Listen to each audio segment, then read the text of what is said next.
All right, Rick, time to preview some games. We're going to start at Class 2A, work our way up. First game, Thorndale traveling to Lexington. Nice 2A matchup.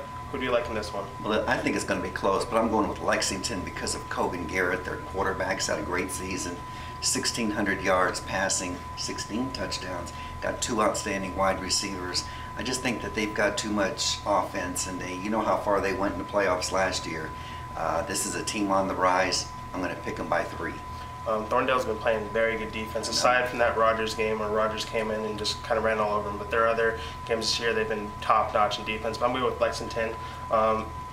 They're just so deep at the wide receiver position. They have 4 wide receivers this year who have had a 100-yard receiving game. Cogan Garrett, great young quarterback, lots of weapons. I just think that's too much for Thorndale in the end to handle. All right, we're going to go to 3A.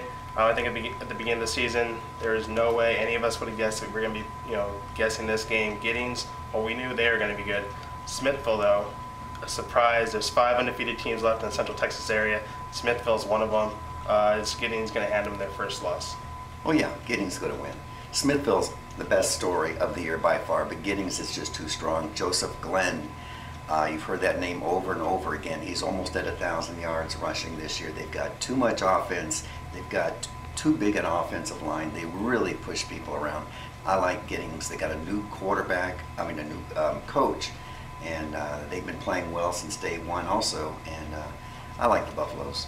I'm going to actually go with Smithville, and I'm going to read off a stat. It would probably the most shocking stat there is.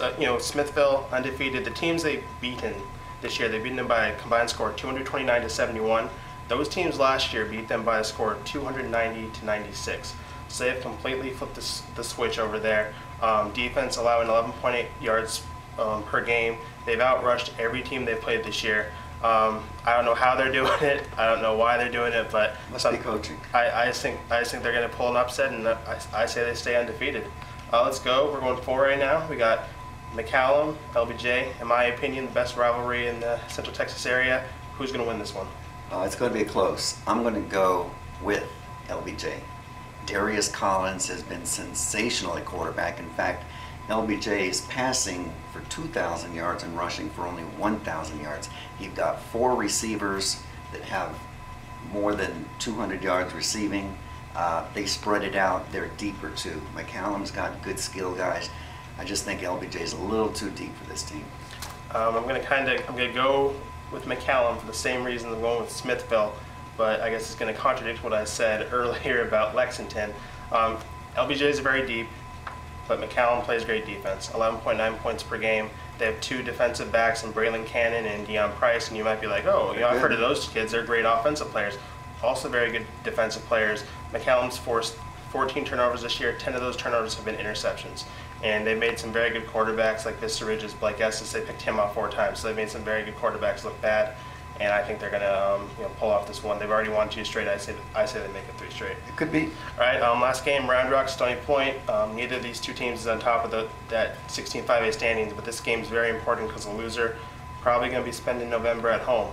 How do you see this one playing out? Well, first of all, it's been a roller coaster, I think, for both teams. I think Round Rock with Garrett Gertz at quarterback, he's just playing at a different level right now, and he's about double-digit touchdowns.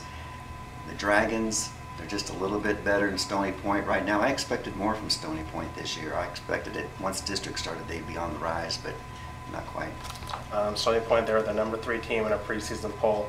It's make or break time for them. There's really no more time for excuses, no more time for losses. They have Round Rock this week, Pflugerville next week, or in 2 weeks they have a bye next week. If they win those 2 games, they're in. Like we said, if they lose, they're out. I like their defense, Brian Kramer, Marcus Curry. I say they win and get to the playoffs. Oh, I'm sure you're right. All right, check out our newspapers over the next couple of days to see how we did, and join us next week.